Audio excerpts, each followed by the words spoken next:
If you've ever stayed silent while pain tore you apart, this story is for you. Subscribe to Revenge with DMA for real, powerful stories of betrayal and redemption told in quiet strength. And if you've ever been hurt by someone who was supposed to protect what mattered most, share your story in the comments. You are not alone.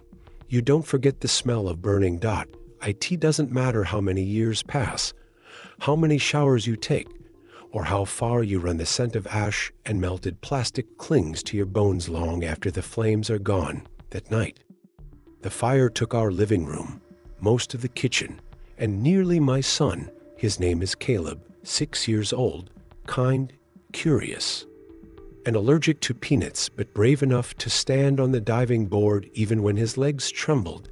He was sleeping upstairs when the electrical short sparked behind the dryer. I was out getting groceries. 10 minutes, no more. 10 minutes. But my wife, Rachel, was supposed to be home. She said she would be. She texted me, working late. Don't wait up. I found out later where she really was. But that night, when I pulled into the driveway and saw the flicker of flames through the front window, I didn't have time to question anything. I dropped the bags, sprinted in, smoke hit me like a wall. My eyes stung. I screamed Caleb's name once, twice, then heard him, faint and choked, calling from the top of the stairs. I don't remember how I got up there, only that when I reached him, he was curled in a blanket, coughing, eyes wide with panic. I wrapped him in my jacket, pushed him to the floor, and carried him down one step at a time while the fire licked the walls behind us. The neighbors called 911. Paramedics arrived 5 minutes later. Caleb survived, mild burns on his arm, smoke inhalation, but he was alive. We sat in the ambulance together, wrapped in blankets. He asked me where Mommy was. I said she'd be there soon. She wasn't.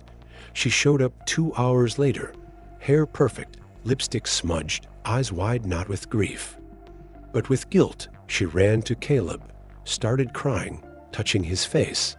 He looked at her like he didn't recognize her, and I knew right then she hadn't just been late, she'd chosen to be gone. Later, the security cam confirmed it. She'd left the house 40 minutes before the fire started, told me she was working. In reality, she drove 20 miles to a motel by the lake with him, the same man I had once shaken hands with at her company's holiday party. The man, she told me, was just a client. I said nothing, not that night, not the next, not even when she tried to crawl back into bed beside me as if nothing had happened. I let the silence thicken, let it weigh the air between us, because some betrayals are too deep for screaming. They require strategy. She didn't know that while she was washing ash out of Caleb's blankets, I was watching security footage, downloading records, printing timestamps. She didn't know that I'd made copies of her call logs, that I knew exactly when she'd booked that room, that I saw how many times she'd done it. She didn't know that while she was busy rehearsing her excuses, I had already begun building the case, not in court, but in truth, because I didn't want revenge. I wanted clarity and custody. Caleb couldn't sleep the first few nights after the fire. He'd whimper in his dreams, flinch at shadows, wake up coughing even when there was no smoke. I stayed up with him, sat beside his bed, held his hand until the tremors stopped. Rachel, she slept in the guest room, said it was just for a few days, until things calmed down. But I knew better. She wasn't avoiding the smoke. She was avoiding the mirror.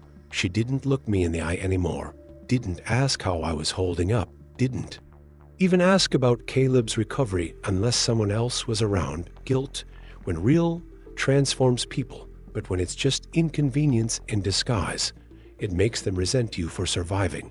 She became colder, I became quieter, and in the silence, I worked. I called Ethan, my cousin, a family law attorney. He said 6 words: don't react, just record everything. So I did. I kept the security footage, saved the motel receipts I pulled from our joint credit card statements, archived her call logs, screenshotted her text conversations pulled from our shared iCloud account. Every miss. You already. Every. He never looks at me the way you do. Every timestamp that proved she'd left our son alone to meet her lover. I didn't confront her. I simply waited. The tipping point came one night. 2 weeks after the fire, Caleb had a nightmare and came running into my room at 2:14 a.m. I let him sleep beside me. 30 minutes later, I heard Rachel's door open. She peeked in, saw him in my arms. Her voice came out low, almost bitter. He's getting too attached to you. You know. I turned slowly, looked her dead in the eyes, and said, he's attaching to the parent who ran toward the fire, not away from it. She didn't respond, just stood there, face pale. As if she'd finally seen what she really was reflected back in my words. I tucked Caleb in tighter. She went back to her room, but I knew she wouldn't be staying long. The next morning, I found her suitcase half packed. She was leaving me, but not before I could finish what I had started. I handed her a folder, thick, labeled, numbered. She opened it. Inside were printouts of the motel bookings, phone logs, screenshots of her conversations, footage, stills from the night of the fire, and a draft custody agreement. She went pale, tried to speak. I raised a hand. You left him in that house, Rachel. You told me you were working late, but he was 6 years old, asleep, while you were lying in a motel bed with another man. Her voice cracked. I didn't know it would happen that night. I stared at her. You didn't care if it did. She tried tears, but tears can't unburn a house. They can't erase smoke from a child's lungs, and they sure as hell can't undo abandonment. I told her I wasn't going to make a scene. I wasn't going to post it online or tell her parents or Caleb's school. I just wanted one thing, full custody. She resisted. At first, tried to say I was weaponizing a mistake. I looked her in the eye. No, Rachel. I'm protecting our son from someone who chooses herself every single time. She signed, eventually, quietly, because she knew she didn't deserve to win, not after what she'd done. She moved out that weekend, took her clothes, her perfume bottles, the framed wedding photo that no longer meant anything. She kissed Caleb on the forehead on her way out. He pulled away, didn't say goodbye. She cried at the door. I didn't stop her, not out of cruelty, but because the fire had already burned through everything worth saving. Everything.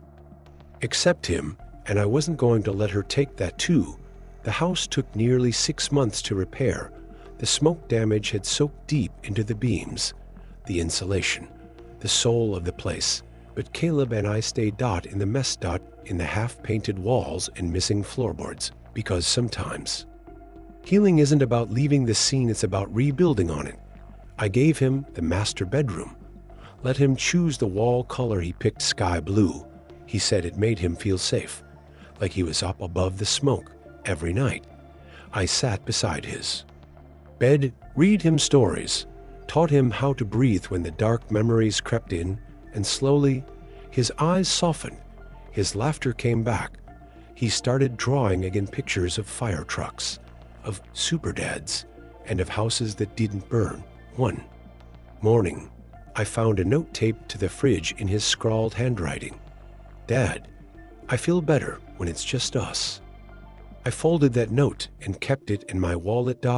It reminded me why I stayed quiet when I wanted to rage, why I held back when I could have exposed Rachel to the world, why I focused on him, not her, because revenge doesn't always look like destruction. Sometimes it looks like choosing peace over poison. Rachel tried to return a few times, not permanently, just little visits, check-ins. She called them, but Caleb always tensed when he heard her voice. He'd pretend to be asleep or run to his room. She noticed, and each time she stayed shorter. One day, she asked me if he'd ever forgive her. I told her the truth. That's not up to me. But forgiveness starts when the one who caused the pain stops asking for comfort and starts offering accountability. She stood there, eyes glossy, waiting for me to say more. I didn't, because forgiveness, if it ever came, would be earned in time, not handed out like a bandage for a wound she never bothered to see. She left again, but this time it felt final.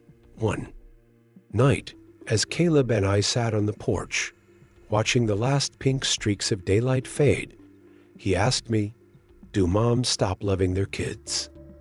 I felt the question hit deep in my chest, sharp, unfair. I looked him in the eyes and said, "Nobody. But sometimes people get so lost in their own pain, they forget how to love properly. That's not your fault." He nodded slowly, then leaned his head against my arm. "You didn't forget." I didn't reply, just held him tighter, because sometimes being a father isn't about having the answers. It's about being the answer when everything else has failed. Months later, his school invited me to speak on Career Day. I'm a carpenter, nothing flashy, but I told the kids how building something strong starts with knowing which pieces are cracked and which ones can still carry weight. Afterwards, his teacher pulled me aside. She said Caleb wrote about me in his journal. My dad is like a firefighter, but for people's hearts. I didn't cry then, not until later, alone, when the weight of it finally landed. All those nights I spent doubting if I was doing enough. All those silent battles I fought for him, against bitterness, against grief. He saw it. He felt it. He knew that was the only justice I ever needed. A year passed. The smell of smoke no longer haunted the corners of our rebuilt home. The walls were painted fresh, the scars sealed, but some wounds don't live in the drywall. They live in the pauses, the way Caleb sometimes glances back at the door before he goes to bed, or how he clutches my hand a little tighter when we walk past a fire truck. I never told him everything. I didn't need to, because children don't always need the details. They feel the truth anyway, and what he felt, what I made sure he felt every single day, was this. I stayed. I chose him when it was hard, when it was hell, when someone else walked away. Rachel remarried 18 months after the fire. I found out through mutual friends, a destination wedding in the Caymans. White sand, filtered smiles. They posted pictures. She looked radiant, more like someone playing a role than living a life. I didn't feel envy or anger. I just felt done. But 2 months later, the silence broke. An envelope arrived in the mailbox. No return address. Just my name, handwritten. Inside 2 pages, folded clean. Her handwriting. "Daniel, I've written and erased this letter more times than I can count. There is no excuse for what I did the night of the fire. I tell myself I didn't know how serious it was, but the truth is I shouldn't have left in the first place. I failed Caleb. I failed you. I thought I was missing something in our marriage. I thought I deserved more. But all I really did was throw away the only place I was truly safe. You never yelled. You never exposed me. You just walked with quiet integrity while I crumbled under guilt. I hope Caleb is thriving. I hope he's happy. I hope someday he can forgive me. Tell him I'm sorry, truly, and thank you for protecting him, for being what I could not." There was no signature, but she didn't need one.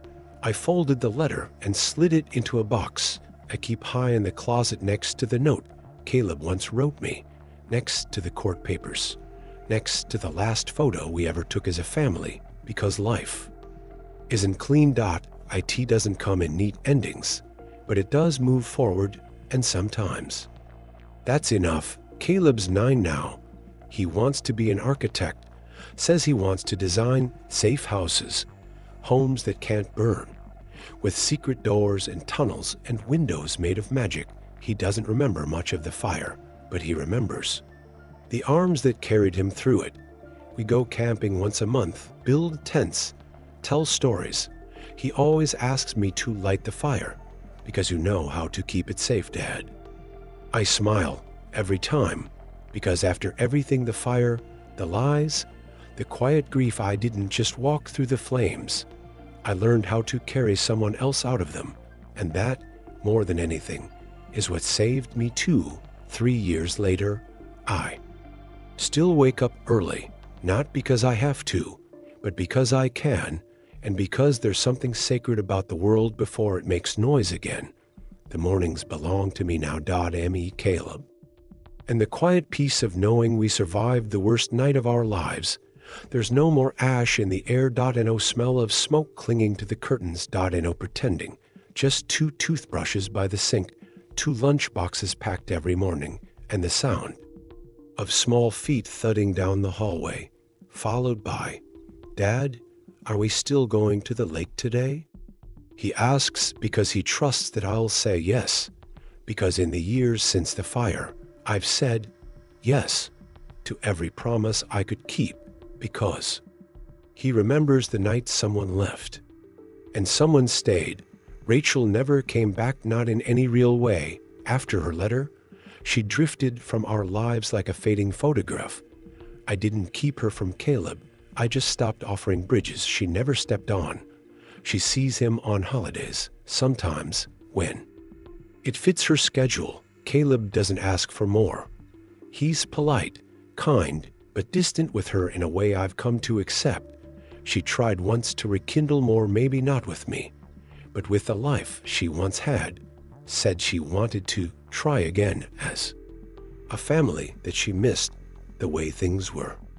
But what she didn't understand, what she never did, is that the fire didn't just burn down walls. It revealed truths about who we were, about who we chose to be when it counted most. And now that I've built something better, I won't return to the ashes just because someone else finally smells the smoke. Caleb and I moved to a new home last year. Nothing fancy, but bright, open, ours. He has a room filled with books and Legos and drawings of houses with flame-proof walls. I have a workshop out back where I build furniture on weekends and sometimes fix toys with more glue than logic. We planted a tree in the backyard. He calls it the strong tree. Says it's like us, burned once, but growing anyway. Sometimes I catch him watching the flame of a candle for too long. I ask him if it scares him. He shakes his head. No, not anymore. Because you showed me how to get out of it. That's what fatherhood is.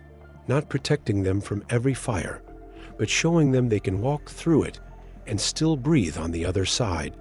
I don't know if I'll ever fall in love again, but I know what real love looks like now, and I live with it every day in the form of a boy who holds my hand without needing to understand why the world can be so cruel. A boy who trusts me because I earned it, not through words but through action. He is the best part of me, and the reminder that staying quiet doesn't mean being weak. It means choosing the right moment to act, not react. To build, not burn, and that's the quiet truth Rachel will never understand. She chased passion. I built permanence. She ran to comfort. I stayed in the fire, and in the end, I didn't just save my son, I saved myself, and we both walked out of the flames not broken, but reborn.